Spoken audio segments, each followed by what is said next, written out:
네, 안녕하십니까. 서울경제 정상훈입니다. 네, 이번에도 그렇고 흔들리지 않는 평화 얘기를 말씀하셨는데 지금껏 후보님께서 대북 정책에 대해서 특별하게 말씀하신 건 없는 것 같거든요. 혹시 그런 것에 대한 구상도 궁금합니다. 대북 정책에 대해서 제가 말하지 않은 것이 아니라 끊임없이 똑같은 얘기를 반복해 오고 있죠. 똑같은 얘기를 자꾸 반복하면 안 좋아하실 것 같아서 그랬다는 말씀을 드리고, 지금 제가 좀 전에 타임즈하고 인터뷰를 하고 왔는데 이 문제에 대해서 관심이 많더군요. 대북 정책, 제가 유세 때는 많이 말씀드리고 있어요, 지금. 못 보신 것 같은데,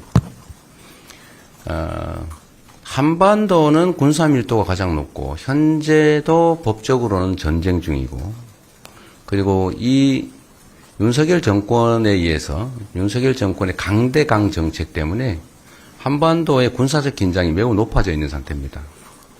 언제 전쟁이 벌어져도 이상할 게 없고, 또 그런 상황이라서 외국인 투자자들이 망설이고 있고, 국내 투자에서 일부 철수하는 그런 양상까지 있는 것 같아요. 한반도의 불안정, 평화의 위기가 경제적 위기까지 불러오고 있는 상태입니다. 저는 안보라고 하는 것은 싸워서 이기는 거, 국가 공동체를 지키는 게 안보죠. 제일 중요한 대통령의 책무일 것입니다. 안보를 지키는 것, 구성 간의 질서를 잘 지켜내는 것, 누구도 불이익을 입지 않게 하는 것. 그리고 세 번째로 이제 국민들의 삶, 민생을 보듬는 것.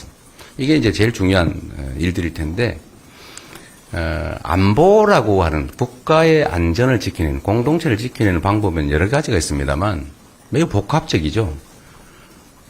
아주 원리적으로 얘기를 하면 싸워서 이기는 건 하책이죠. 싸우는 과정에서 엄청난 피해가 발생하지 않습니까? 뭐 다 대량 파괴되고 대량 살상되고 더 많이 살아남은 쪽이 이기는 거. 그게 뭐 지는 것보다는 낫겠지만 하책이죠. 싸우지 않고 이기는 게 중책이죠. 그런데 싸우지 않고 이기는 것보다 더 나은 평화 정책은 싸울 필요가 없는 상태, 즉 평화를 만드는 것입니다. 이건 너무 상식적이잖아요. 이웃과 침략에 파괴의 위험 없이 공존할 수 있다면 그렇게 되도록 노력하는 게 당연히 해야 될 일이죠. 남북관계도 마찬가지입니다. 대한민국은 군사력 5위, 거기다가 한미 안보 동맹까지 뒷받침되고 있죠. 대한민국의 국방비 지출 수준이 다른 나라보다 매우 높고, 북한의 1년 총생산에, 즉 북한 주민 전체가 1년 생산하는 총액의 약 2배에 이르는 국방비를 우리가 지출합니다. 세계 군사력 5위죠. 막강한 군사력을 가지고 있습니다. 근데 북한이 이제 핵무기를 가지고 있다는 게 우리로서는 안보의 걱정거리인데, 그렇다고 우리가 핵무기를 개발하는 것은 그렇게 현실적으로 쉬운 일이 아니죠. 그러면 결국 계속 강대강 정책으로 부딪히면 이게 안보냐?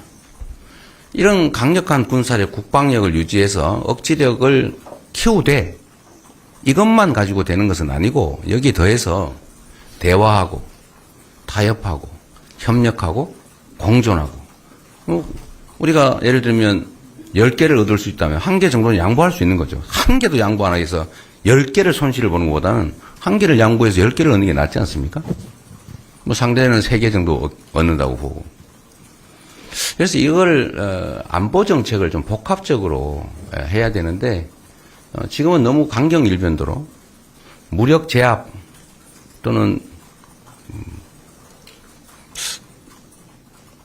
그냥 보복 뭐 이런 압박 전략만으로 일관했는데, 그게 결국은 군사적 긴장을 격화시켰죠.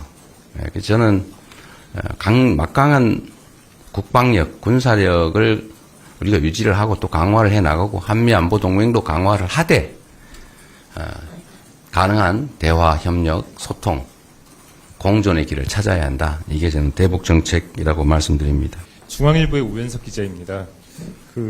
오늘 모두 발언에서도 국익 중심 실용 외교 말씀을 하셨는데요. 네. 지금 우리나라가 좀 처한 상황이 녹록치는 않은 것 같습니다.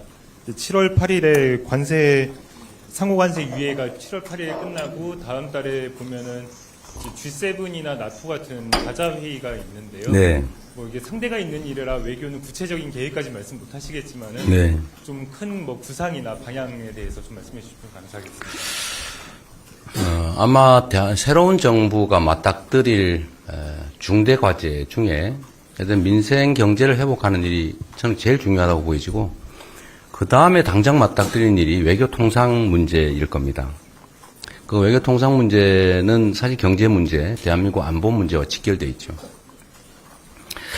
나토나 G7에 참석할지는 G7은 아직 정부의 초청이 오지 않은 상태 같고, 뭐 지금 고민할 일은 아닌 것 같고, 나토 문제는 모르겠어요. 지금 대통령단이 제가 결정할 수는 없고, 가상적으로 굳이 말한다면, 그때 가서 판단하긴 할 텐데, 글쎄, 지금 국내 상황이 이렇게 막 어지럽고 복잡한데, 거기에 구체적인 현안 의제가 있다면 혹시 모르겠지만, 뭐 꼭 그래야 될지 아닐지 좀 고민점이 좀 많이 있는 것 같습니다.